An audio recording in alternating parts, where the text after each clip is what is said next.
আৰু আপুনি চাই আছে নিউজ স্কেন আজিও যেহেতু শিলশাকুত উচ্ছেদ চলিব গতিকে সেই সন্দৰ্ভত আমি জনাম আজি দ্বিতীয় দিনাও যেহেতু উচ্ছেদ চলিব শিলশাকুত উচ্ছেদ ৰাতিপুৱাৰ পৰা আৰম্ভ হৈছে পৰে পৰা পুনৰ উচ্ছেদ আৰম্ভ কৰিছে আৰক্ষী প্ৰশাসনে সোমবাৰে অট্টালিকাকে ধৰি কেইবাটাও আৰচিচি ঘৰ কেঁচা ঘৰ উচ্ছেদ কৰাৰ পিছত আজি পুনৰ উচ্ছেদ অভিযান চলোৱা হৈছে সোমবাৰে এটা বিশাল অট্টালিকাত চলিল প্ৰশাসনৰ বুলডোজাৰ শিক্ষা বিভাগৰ বিষয়া লক্ষীনন্দন নাথৰ বিশাল এই অট্টালিকাটোত উচ্ছেদ চলাই প্ৰশাসনে বিলত নিৰ্মাণ হোৱা অবৈধ ঘৰ এফালৰ পৰা ভাঙি গৈছে প্ৰশাসনে প্ৰায় 1650 বিঘা ভূমি বেদখল মুক্ত কৰাৰ লক্ষ্য লৈছে প্ৰশাসনে শিলশাকু বিলৰ স্থানত আৰম্ভ হ'ব জিএমডিএৰ প্ৰকল্প উচ্ছেদস্থলীত প্ৰায় 3000 আৰক্ষী জোৱান মুতায়ন কৰা হৈছে 453টা পৰিয়ালৰ ঘৰ উচ্ছেদ কৰা হ'ব আৰচিচি আৰু অসম আৰ্হিৰ ঘৰ 203টা 121টা কেঁচা ঘৰ এটা শিৱ মন্দিৰ এটা দুৰ্গা মন্দিৰ উচ্ছেদ কৰিব প্ৰশাসনে পকি বেৰ দিয়া 38 টুকুৰা মাটি বেদখল মুক্ত কৰিব আৰু উচ্ছেদৰ বাবদ প্ৰতিটো পৰিয়ালক চৰকাৰে 1.5 পৰা 2 লাখ টকা দিব বুলি ইতিমধ্যে ঘোষণা কৰা হৈছে কিন্তু এই উচ্ছেদ অভিযান চলি থকাৰ মুহূৰ্তত যেহেতু কিছু তাত ৰাইজে প্ৰতিবাদ কৰা দেখিবলৈ পোৱা গৈছে কোনোৱে কৈছে তেওঁলোকক পূৰ্বতে কোৱা নাই জনোৱা নাই তেওঁলোকে কৈছে যে যেহেতু আমি দেখি আছো যে তাত প্ৰশাসনৰ লোক আছে কিন্তু আমাক যেহেতু কোনেও জনোৱা নাই আমাক ঘৰত আহি জনাব লাগিছিল এনে ধৰণৰ কিছু কথা কৈছে তাৰ মাজত কেইটামান আমি হুকাবহ দৃশ্য দেখুৱাইছিলো য'ত মেট্ৰিকৰ বাবে সাজু হোৱা এগৰাকী ছাত্ৰ যাৰ পৰিয়াল যাৰ মাক আৰু তেওঁ থাকে গতিকে তেওঁলোকৰ ঘৰটো ভাঙি দিয়া হৈছে মাত্ৰে কান্দি কান্দি সংবাদ মাধ্যমৰ আগত জনাইছে যে তেওঁ লৰা এতিয়া পৰীক্ষা কেনেকৈ দিব কাৰণ তেওঁলোকে জুখি থৈছিল সিমানলৈকে হয়তো তেওঁলোকে উচ্ছেদ চলাব বুলি ভবা নাছিল কিন্তু অকস্মাতে যেহেতু উচ্ছেদ চলোৱা হল তাকে লৈ তেওঁলোক এতিয়া বিপাঙত পৰিছে এনে ধৰণৰ বহুতো কথা আছে আমি আজিৰ দিনটো পৰিৱেশ জানিম আমাৰ জ্যেষ্ঠ সাংবাদিক বিপুল বৰ্মন আমাৰ সৈতে সংযুক্ত হৈ আছে বিপুল আজিৰ পৰিৱেশ জনাওক বিপুল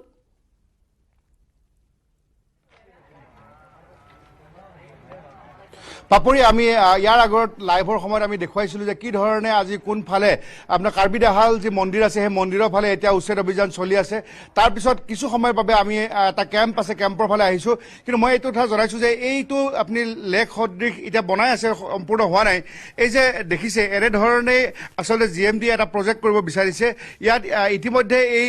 যিটো পানী দেখিছে এইটো এটা তেওঁলোকে এটা বনাইছে ইয়াতে খান্দি আচলতে এনেধৰণেৰে আছিলে শিলশাকু বিলখন এটা সময়ত কিন্তু পিছত যেহেতু বেদখল হ'ল আৰু সেই বেদখল এতিয়া নোহোৱা ঠাই আছে এতিয়া জিএমডিয়ে জনোৱা মতে 1000 বিঘা মাটি আৰু বাকী 850 বিঘা মাটি তেওঁলোকে বেদখল মুক্ত কৰিবলৈ বাকী আছে আৰু ইয়াত যথেষ্ট সংখ্যক যেহেতু আৰক্ষী মুতায়ন কৰাৰ কথাটো মই পুৱাৰ পৰা কৈছো আজি আৰু 2000 বঢ়াই দিছে আজি আৰু এটা খবৰ পাইছো যে আগতে 160 মিটাৰলৈকে আছিলে এতিয়া 200 পাৰ কৰি যাব মানে ৰাস্তাৰ ওচৰলৈকে বৰবাৰী ৰাস্তাৰ ওচৰলৈকে আৰু ইফালে আপোনাৰ যিটো শিলশাকু বিলৰ একেবাৰে সীমাৰ যিটো পূবফালে আছে সেই সীমালৈকে আহিব গতিকে এনেধৰণে এতিয়া উচ্ছেদ অভিযান বৰ্তমান সময়ত চলি আছে এতিয়া এই উচ্ছেদ অভিযান প্ৰথমতে কৈছিলে পাপৰি যে সোমবাৰ মঙলবাৰ আৰু বুধবাৰ 3টা দিনৰ কাৰণে হ'ব কিন্তু এতিয়া এসপ্তাহ আৰু পিছুৱাই দিছে আৰু এটা যুদ্ধকালীনভাৱে এই বেদখল এটা উচ্ছেদ কৰাৰ কাৰণে চৰকাৰে ব্যৱস্থা লৈছে 3টাকৈ বিভাগ অসম আৰক্ষী আছে জিএমডি আছে আৰু লগতে জিলা প্ৰশাসনৰ ফালৰ পৰা আছে ইয়াত সকলোখিনি ইয়াত মেডিকেল টিম আছে ইয়াতে অসম আৰক্ষীৰ জোৱানসকল আছে ইয়াত আমাৰ সাংবাদিকবিলাকতো আছেই আৰু লগতে আনুষংগিক ইলেক্ট্ৰিক ফালৰ পৰা ইয়াতে এএচিবিৰ কৰ্তৃপক্ষ উপস্থিত আছে কিছু আগত আমি ইয়াৰ আগৰ বাতৰিত আমি জিএমডিয়ে চেয়াৰমেন ভাইচ চেয়াৰমেনৰ ইণ্টাৰভিউ লৈছিলোঁ তেখেতসকলে আমাক জনাইছিলে পাপৰি যে এইটো কেনেধৰণে আৰু কি তেওঁলোকৰ আছে প্ৰিপেৰেশ্যন কেনেকৈ কি কৰিব কিন্তু তেওঁলোকে আমাক জনাইছে যে 1850 যিটো বিঘা এই বিঘা তেখেতসকলে মুকলি কৰি তাত লেক এটা নিৰ্মাণ কৰিব আৰু লেকটো পৰ্যটনস্থলী হ'ব আৰু লগতে এই লেকৰ পৰা পানী ব্ৰহ্মপুত্ৰ নদীৰ লগত এটা লিংক থাকিব যাতে গুৱাহাটী মহানগৰীত কৃত্ৰিম বানপানী যাতে হ'ব নোৱাৰে গতিকে আমি এটা তেওঁলোকে কেম্প পাতিছিলে এই কেম্পটোৰ ওচৰলৈকে আহিছিলোঁ আৰু পৰিৱেশ দেখুৱাইছোঁ মুকুদাদা দাদা অকণমান লাইভত আপোনাক বিচাৰিছোঁ আহকচোন আমি পৰিৱেশ দেখুৱাই আছিলোঁ কেনেধৰণে ভাঙিছে কি ভাঙিছে আমি ইয়াৰ আগৰ বাতৰিটো আমি জিএমডিৰ উপাধ্যক্ষ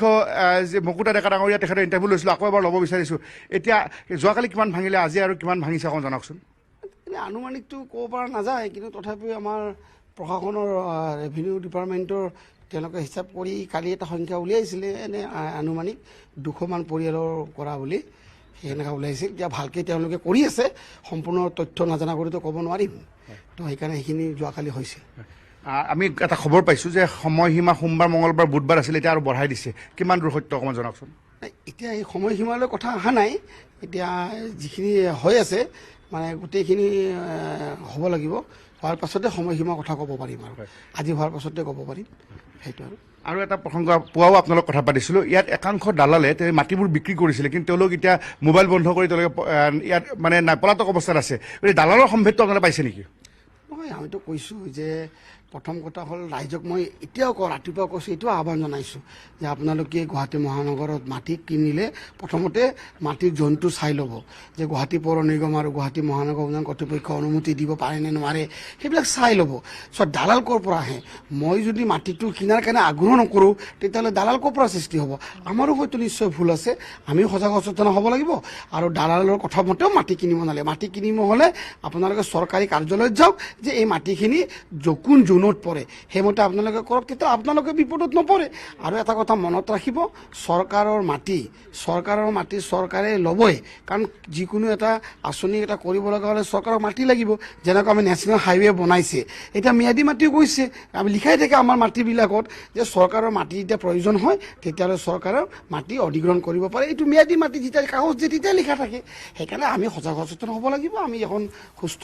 দেশৰ আমি নাগৰিক। মই ভাবোঁ যে শিলসাকোটো যিহেতুকে চেণ্ট্ৰেল গভৰ্ণমেণ্টৰ নেশ্যনেল গ্ৰীণ ট্ৰিবিউনেলৰ নিৰ্দেশ আছে, এইটো চৰকাৰৰ হাততো নাথাকে। আপোনাক ৰাজনৈতিক ব্যক্তি বদৰুদ্দিন আজমলৰ ইয়াত মাটি আছে আৰু জিঞ্জাৰ হোটেল, এই দুটা কেনেধৰণে কিবা আপোনালোকে চিন্তা কৰিছে? এইবিলাকে 2008 মানে ৱাটাৰ বডি নোহোৱাৰ আগতে দিছিলে, আৰু এইটো ইমান ডাঙৰ কথা নহয়, চৰকাৰে সেয়াও ল'ব পাৰে। এইটো আলোচনা মাধ্যম কৰি পেলাই ইমান ডাঙৰ কথা নহয়। আমি ভাবোঁ প্ৰথম কথা হ'ল শিলসাকোটো এটা ৱাটাৰ বডি হয়, আৰু এই ৱাটাৰ বডি ঠিক থাকিলে 15 লাখ মানুহ আছে, যি সেই 15 লাখ মানুহৰ পৰিত্ৰাণৰ পৰা কৃত্ৰিম বানপানীৰ পৰা হাত সাৰিব পাৰিব। এই ৱাটাৰ বডিটো যেতিয়া সুন্দৰ হৈ যাব তেতিয়া মানুহে নিজে উপলব্ধি কৰিব যে আমাৰ চোতালত পানী সোমোৱা নাই। আজি গুৱাহাটী মহানগৰত কৃত্ৰিম বানপানী হ'লে বৰ লাজ লগা কথা হয়। ক্ৰমান্বয়ে চৰকাৰখনে ভালৰ কাৰণে কৰি আছে, আৰু আহিবলগীয়া দিনসমূহত ৰাইজে নিজে উপলব্ধি কৰিব। আপোনাক ধন্যবাদ জনাইছো। পাপৰি এটা ডাঙৰ কথা কৈছে মুকুতা ডেকাই, ডাঙৰ কথা বুলি নহয় বিপুল, তেওঁ ইমান সুন্দৰকৈ বুজাই দিছে গোটেই কথাখিনি। আচলতে সঁচাকৈ এটুকুৰ মাটি কিনিবলৈ যাওঁতে আনুষংগিক সকলো দিশ চালি জাৰি চাই এটুকুৰ মাটি কিনা উচিত, বিশেষকৈ মহানগৰী গুৱাহাটীত যিহেতু ঠায়ে ঠায়ে আপুনি যদি চাই বিপুল, আপুনি যিহেতু আগবাঢ়ি গৈ আছে, গতিকে মই আপোনাৰ লগত পাতিব পাৰোঁ যে আমি পাহাৰতো যদি চাওঁ তেতিয়াহ'লে পাহাৰ হৈ থকা নাই, আৰু তাত ডাঙৰ ডাঙৰ বাসগৃহ বনিছে, তাত অট্টালিকা বনিছে, পাহাৰৰ ওপৰতো অট্টালিকা বনিছে, ভূমিস্খলনৰ ঘটনা সংঘটিত হৈছে, যাৰ ফলত আৰু জীয়াতো ভুগিবলগীয়া হয় সমতলত থকা লোকসকল। সমতলত থকা লোকসকলেও এতিয়া এনেধৰণে বিল বা এনেকুৱা ধৰণৰ ঠাইসমূহ যেতিয়া তেওঁলোকে অবৈধভাৱে দখল কৰে, গতিকে তেতিয়া কৃত্ৰিম বানপানীৰ সৃষ্টি হয়। অৰ্থাৎ মানুহে সৃষ্টি কৰে, মানুহে ধ্বংস কৰে। আৰু এই কথাখিনিকে তেওঁ ইমান সুন্দৰকৈ বুজাই দিছে। আচলতে এইবোৰে কথা য'ত আমি এডোখৰ মাটি কিনিবলৈ যাওঁতে যাতে আমাৰো ভৱিষ্যতলৈ অসুবিধা নহয়, তাৰ বাবে আমি সকলোখিনি কথা চাব লাগে। গতিকে হয়, তেওঁলোক আজি বিপদত পৰিছে, তেওঁলোকক জাননী কিমান দিনৰ পৰা জাৰি কৰা হৈছে সেয়া এতিয়ালৈকে আমি যিহেতু নাজানো, কাৰণ তেওঁলোকে কৈছে তেওঁলোকক জনোৱা নাই, প্ৰশাসনে কৈছে পূৰ্বতে জাননী দিয়া হৈছে। গতিকে এই গোটেই কথাখিনি কিন্তু সঁচাকৈ ভালকৈ বুজাই দিছে। বিপুল, আপুনি আগবাঢ়িছে নিশ্চয়, কোনো লোক যদি আপোনাৰ সৈতে আছে, কিন্তু দেখিবলৈ তেনেধৰণৰ লোক পোৱা নাই। কিমান দূৰলৈকে আৰু উচ্ছেদ চলোৱাৰ সম্ভাৱনা থাকিব বিপুল এইকেইদিনত? হয়, মই ইয়াৰ আগৰ বাতৰিত তেতিয়া জয়ন্ত আছিলে, মই তেতিয়া দেখুৱাইছিলোঁ যে কেনেধৰণে আপোনাৰ বুলডেজাৰ লগাই বা JCB লগাই কেনেকৈ ভাঙি দিছিলে। কিন্তু এতিয়া আমি এটা স্থানৰ পৰা আন এটা স্থানলৈ গৈ আছোঁ, কাৰণ আপুনি এটা অনুমান কৰিব পাৰিব যে 1850 বিঘা মাটি, গতিকে কিমান কিলোমিটাৰ জুৰি এই পথ আছে, কিন্তু আমি কোনো ঠাই আচলতে এৰি চলিব বিচৰা নাই। সকলোখিনি আমাৰ দৰ্শক দেখুৱাব বিচাৰিছোঁ। তেতিয়াহ'লে বিপুল আপুনি আগবাঢ়ক, আমি 12 বজাৰ বাতৰিত পুনৰ আপোনাৰ সৈতে সংযুক্ত হ'বলৈ চেষ্টা কৰিম। আপুনি আগবাঢ়ি যাওক আৰু ক'ত কেনেধৰণে উচ্ছেদ চলিছে আপুনি দেখুৱাব। আৰু এটা সুন্দৰ অঞ্চল, ইয়াত এখন বিল আছিল, আৰু সেই বিলখন কেনেধৰণে অবৈধ বেদখলৰ ফলত বিলখন চাপি আহিল, আৰু যাৰ ফলত সেই পানীৰ দ্বাৰা কৃত্ৰিম বানপানীৰ সৃষ্টি হ'ল। গতিকে ইয়াত বহুত ডাঙৰ ডাঙৰ অট্টালিকা আছে। এতিয়া ৰাইজৰ এটাই প্ৰশ্ন যে সাধাৰণ ৰাইজক উচ্ছেদ কৰা হ'ব নে এই জিঞ্জাৰ হোটেল বা তেনেকুৱা ডাঙৰ ডাঙৰ মানুহৰ যিখিনি মাটি আছে সেয়াও লৈ লোৱা হ'ব? এই কথাবোৰো ৰাইজৰ মাজত প্ৰশ্ন উত্থাপন হৈছে। গতিকে কোনো লোকে যদি এই কথাও বুজাই দিয়ে তেতিয়া নিশ্চয় বুজিব পাৰিব। কিন্তু যিয়ে নহওক, কিমান দূৰ মাটি আৰু উচ্ছেদ চলোৱা হ'ব সেয়াও এটা জানিবলগীয়া কথা। হয়তো বিপুলে আমাক পৰৱৰ্তী বাতৰি জনাব পাৰিব।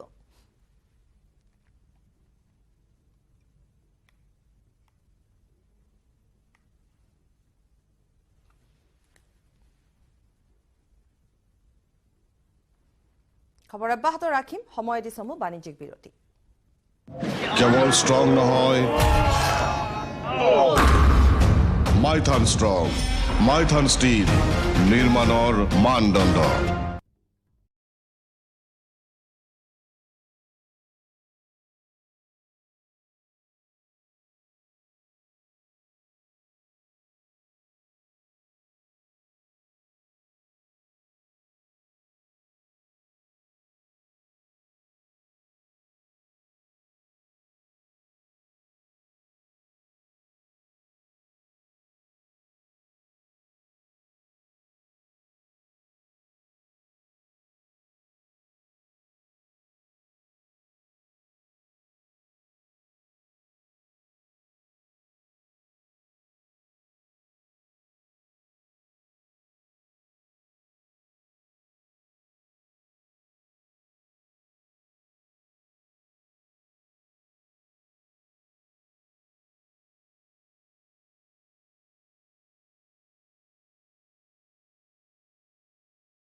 অমৰাৱতী এনক্লেভৰ ঘৰৰ পিছফালে উদ্ধাৰ কৰে গাৰুটো আৰু কাপোৰ। তিনি অভিযুক্তক লৈ অভিযান চলাইছিল আৰক্ষীয়ে। 4 দিনৰ ভিতৰত সকলো তথ্য লোৱাৰ আৰক্ষীক নিৰ্দেশ দিছে আদালতে, কাৰণ মাথো 4টা দিনহে যিহেতু আৰক্ষীৰ হাতত আছে। কালি আৰক্ষীৰ জিম্মা দিয়া হৈছে,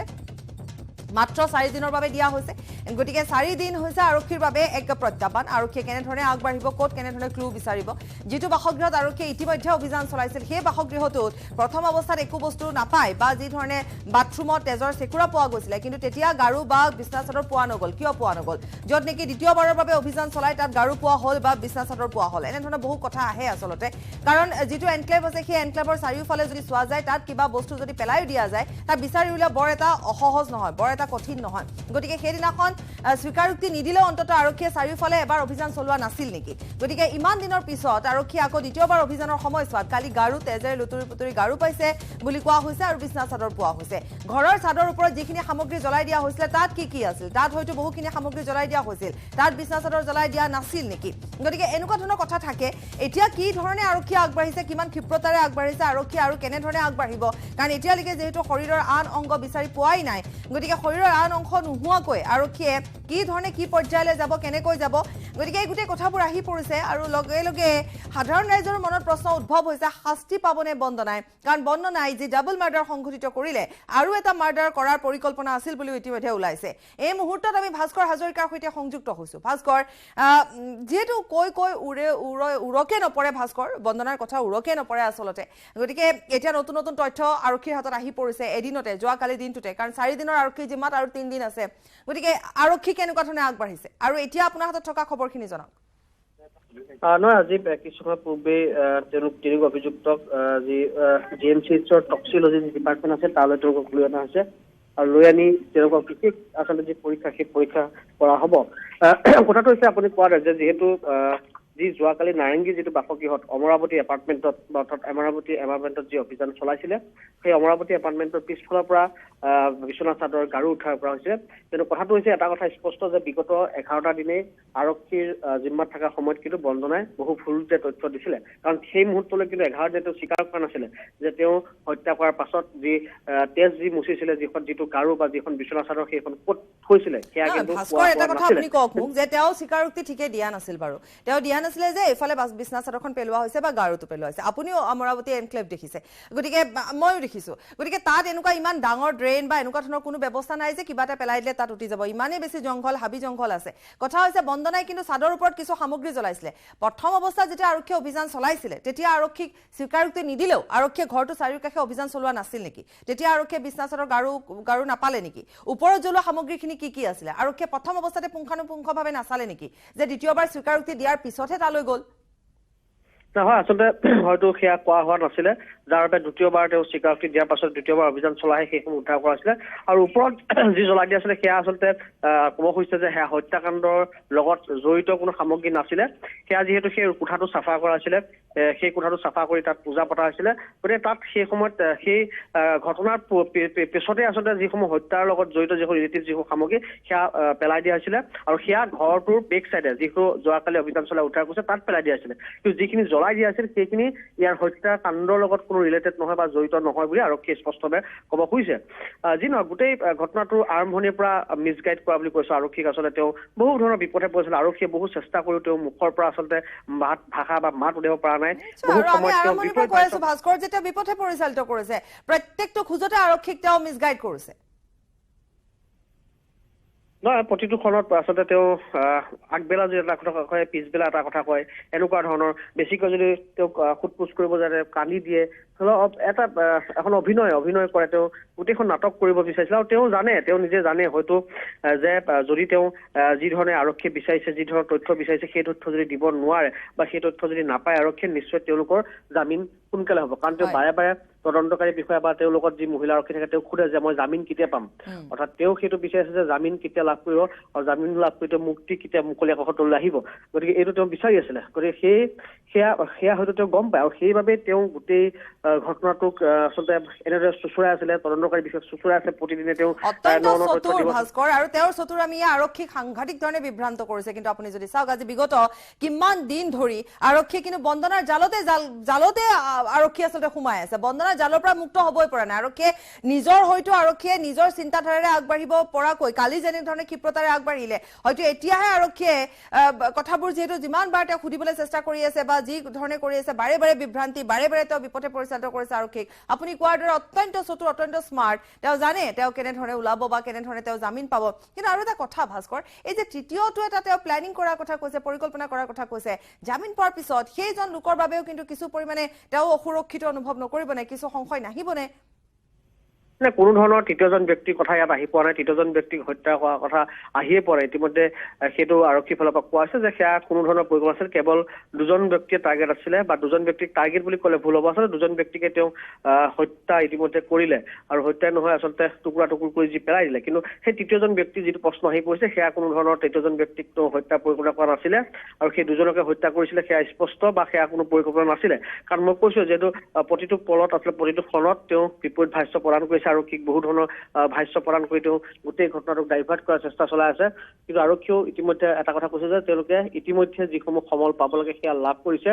যদিও বা ছিন্নমূল উদ্ধাৰ নহলেও আচলতে তেওঁলোকে তাৰ বিপৰীতে যিখিনি তথ্য পাব লাগে সেই তথ্য তেওঁ যথেষ্ট আৰু আজিটো যিটো পৰীক্ষা আজি যিটো পৰীক্ষা কৰা হ'ব সেই পৰীক্ষাটো তিনিওৰে ইতিমধ্যে সম্পন্ন কৰা হৈছে GMCHৰ ওচৰত আমি তাতে আছো হয়তো আমি তেওঁলোকৰ ভাষ্য সংগ্ৰহ কৰিবলৈ চেষ্টা কৰিম কিন্তু কথাটো হৈছে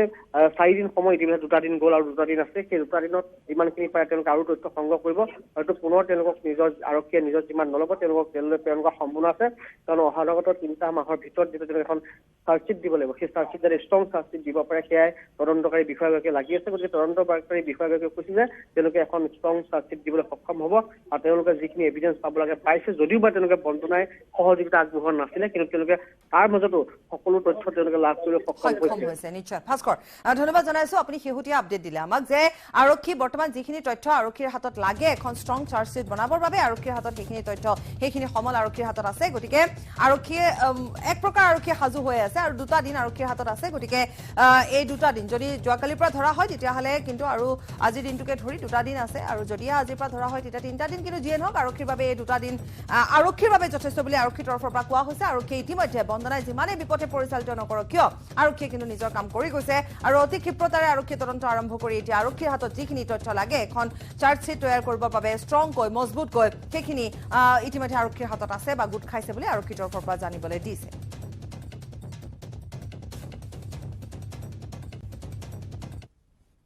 বোকাখাতৰ খবৰ বোকাখাতত এক পথ দুৰ্ঘটনা সংঘটিত হৈছে য'ত এটি কণমানি মৃত্যু হৈছে লতাবাৰীৰ বাহনৰ খুন্দাত মৃত্যু হৈছে এগৰাকী কণমানি একেখন গাড়ীয়ে দুৰ্ঘটনা সংঘটিত কৰিলে দুটাকৈ স্থানত লখোজান আৰু লতাবাৰী পথ দুৰ্ঘটনাত মৃত্যু হোৱা 2 বছৰীয়া কণমানি আলিছা বেগম দুৰ্ঘটনাটোত কণমানিজনীৰ মাতৃও আহত হৈছে আহত চালক সহ বাহনত থকা 4 যাত্ৰী আহত হৈছে তছলিমা বেগম আতিকুৰ ৰহমান আহত হৈছে পদ্মেশ্বৰ পেগু ৰঞ্জিত চাওদাল বাহনখনে লখোজানত 2জন লোকক খুন্দিয়াই পুনৰ কৈছে এটা অতিকৈ শোকাবহ দুৰ্ঘটনা সংঘটিত হৈছে য'ত এগৰাকী কণমানি মৃত্যু হৈছে লতাবাৰী বাহনৰ খুন্দাত মৃত্যু হৈছে কণমানিজনীৰ একেখন গাড়ীয়ে দুৰ্ঘটনা সংঘটিত কৰিলে দুটাকৈ স্থানত লখোজান আৰু লতাবাৰী পথ দুৰ্ঘটনাত মৃত্যু হৈছে 2 বছৰীয়া কণমানি আলিছা বেগম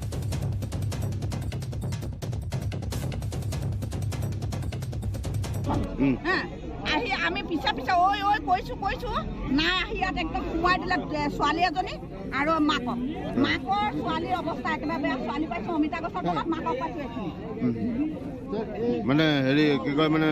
মহতিয়াই লৈ আহিলে মহতিয়াই তাৰপৰা লৈ আহিছে এইটো ঘৰৰ দুৱাৰত মানে কি নাম হেৰি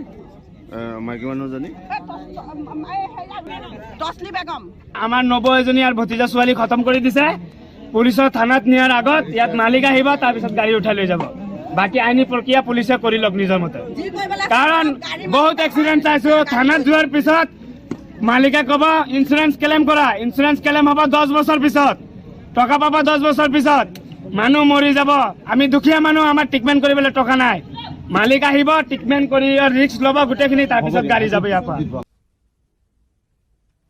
মৰিগাঁৱৰ মইৰাবাৰীত শতাধিক সিম কাৰ্ড জব্দ চহৰীয়া পামত চাইবাৰ অপৰাধীৰ বিৰুদ্ধে অভিযান আৰক্ষীয়ে আটক কৰিছে 2জনকৈ লোকক আটক হৈছে আবু নছৰ আৰু মইজুল ইছলাম আটক কৰা দুয়ো চাইবাৰ অপৰাধৰে জড়িত সন্দেহ প্ৰকাশ কৰা হৈছে মৰিগাঁৱৰ মইৰাবাৰীত শতাধিক সিম কাৰ্ড জব্দ চহৰীয়া পামত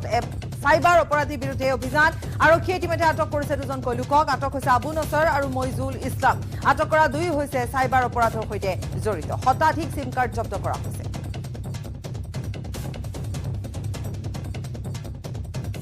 আমি এজ এ টিম মৰিগাঁও হিচাপে আমি কাম কৰি আছোঁ আৰু যোৱা প্ৰায় 2-3 মাহৰ পৰা আমাৰ চাইবাৰ অপৰাধীৰ বিৰুদ্ধে যিটো অভিযান তীব্ৰতৰ হৈছে আমাৰ চলি আছে আৰু এই ক্ষেত্ৰত আপোনালোকে দেখিছে বিভিন্ন থানা এলেকাত বা বিভিন্ন আমাৰ জিলাখনৰ বিভিন্ন প্ৰান্তত বিশেষকৈ লাহৰীঘাট আৰু মইৰাবাৰী অঞ্চলত আমাৰ এই অভিযান চলি আছে আৰু এই অভিযানৰ এটা অংশ হিচাপে আজি আমি 2জনক এতিয়া আটক কৰিছোঁ এতিয়ালৈকে আৰু 11ৰ পৰা আমি প্ৰায় 150 চিম কাৰ্ড উদ্ধাৰ কৰিবলৈ সক্ষম হৈছোঁ আৰু আজিও মানে পুৱতি নিশা লাহৰীঘাট অঞ্চলৰ পৰা 69খন চিম আমি উদ্ধাৰ কৰিছোঁ আৰু এজনক ইতিমধ্যে আটক কৰা হৈছে চাইবাৰ ক্ৰাইমৰ লগত জড়িত আৰু ইয়াৰ উপৰিও আমি আজি আৰু এজন মানুহ আমি আটক কৰিছোঁ আৰু খবৰ আছে সময় বিৰতি